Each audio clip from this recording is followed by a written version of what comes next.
Alright, what's going on guys? Today we're going to be looking at another World Championship winning deck in Magic the Gathering's history. This time we'll be looking at a deck that won the 1997 World Championship, Prismatic Black Aggro. A deck that was mostly a mono black aggro deck, but reached into all 5 colors for some extra utility. The 1997 World Championship took place in Seattle, Washington, and the deck would be piloted by Jacob Slemmer. At the time, Standard was composed of Alliances, Mirage, and 5th Edition. Alliances is an interesting block for the time period because it was incomplete. Only 2 sets were released instead of 3, and several years later, Wizards of the Coast would complete the cycle retroactively by releasing Cold Snap around the time that Time Spiral was released.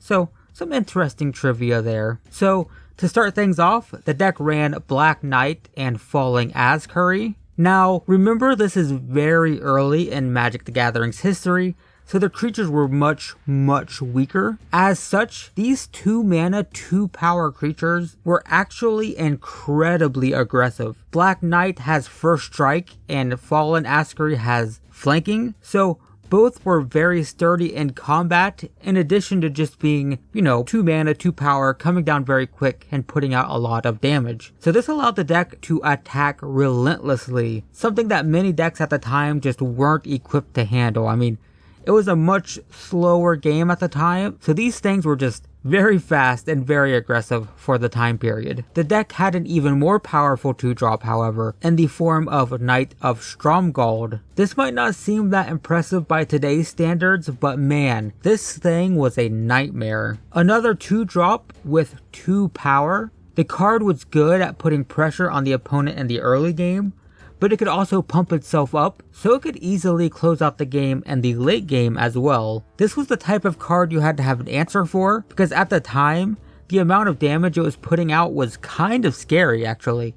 It's kind of like a Tarmogoyf for the time period, in a sense. It's just a 2-drop that can start putting out, 3, 4, 5 damage if the game goes way too long, but that was pretty aggressive and pretty crazy for the time. And that's actually the core of the deck. 3 Knights to harass your opponent in the early game. These 3 creatures were insanely fast, and an opponent who couldn't defend themselves in the first few turns would find their life total depleting very quick. So in addition to the 3 Knights, the deck also played Nekrataal and Nekrataug. Nekrataal is a 4 mana 2/1 with First Strike that kills non-black, non-artifact creatures when it enters the battlefield. While it's not super aggressive, the fact that you could blow up a creature and get another 2 power creature with First Strike is pretty nice. At the time of this recording, there's a card in Standard. You may know it as the Chupacabra. If it's good enough for Standard today, you can imagine how good it was at the time. Nekrataug, on the other hand, is a pretty devastating late game finisher.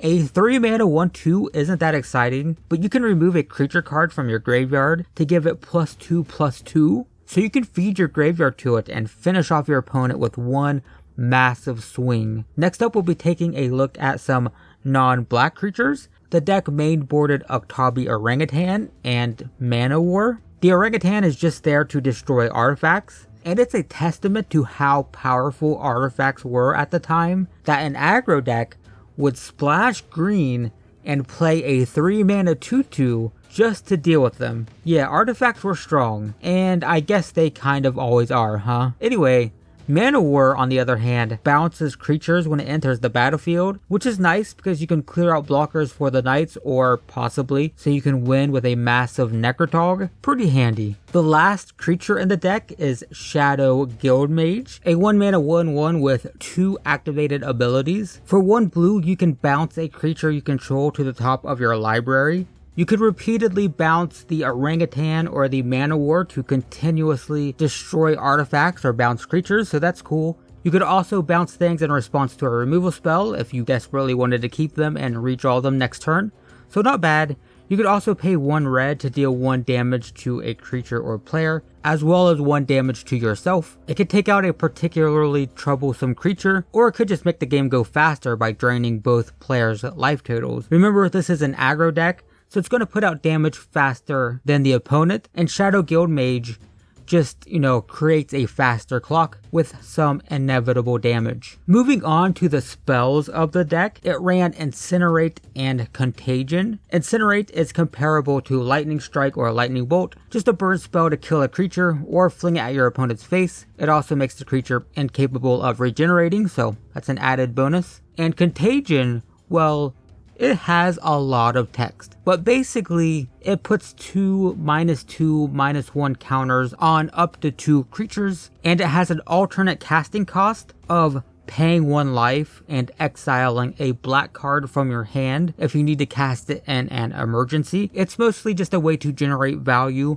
by killing 2 creatures, or else defanging a particularly large beast by giving it -4/-2 permanently. If things got out of hand, the deck also had Earthquake. It deals X damage to all creatures without flying and each player. So not only does this allow you to hit the reset button if things get out of control, but if you found yourself gassing out and top decking this in the late game, it could be a potential game finisher since it hits players in addition to creatures. Just a nice way to potentially end the game or reset the game, whatever's necessary. And finally, the deck also played Choking Sands. The reason for this is mana bases were incredibly strong in this standard environment. Just like this deck, many decks were reaching into 5 colors, so this was just a way to screw over other people with greedy mana bases. If you follow the series, the first video I did was Kali Nightmare, the 1998 World Championship deck, and it had a very similar mana base. It was also 5 colors, so you'll see some overlap there.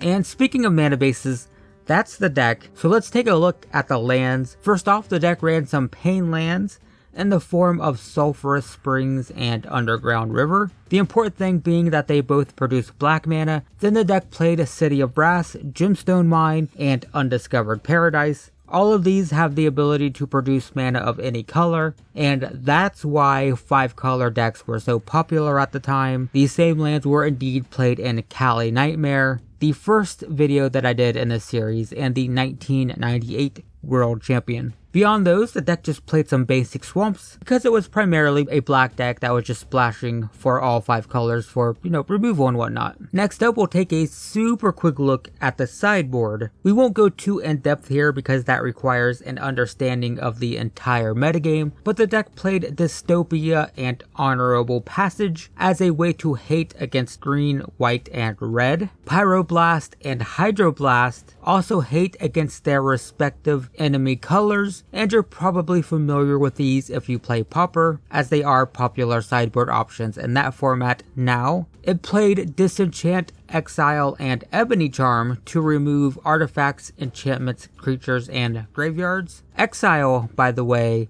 is where the name for the remove from the game zone got its name, and Ebony Charm could help to make a Necrotog unblockable, so some added bonus there. And then the last card in the sideboard is Forsaken Waste, which forcibly drains everyone's life totals and punishes anyone who tries to remove it by draining 5 life from anyone who targets it. And that's the deck, guys. Prismatic Black Aggro. Some super fast, aggressive knights, a bit of removal to clear away blockers, and a big old Necrotog to potentially win the game. And that is the deck that won the Magic the Gathering World Championship in 1997. So there you go. Now you are a little bit more familiar with Magic the Gathering's history and another classic deck from the early days of the game. If you want to see more World Champion decks, there will be a link in the description to a whole playlist with these decks. So anyway, thanks for watching. I hope you enjoyed, and I will see you in the next one.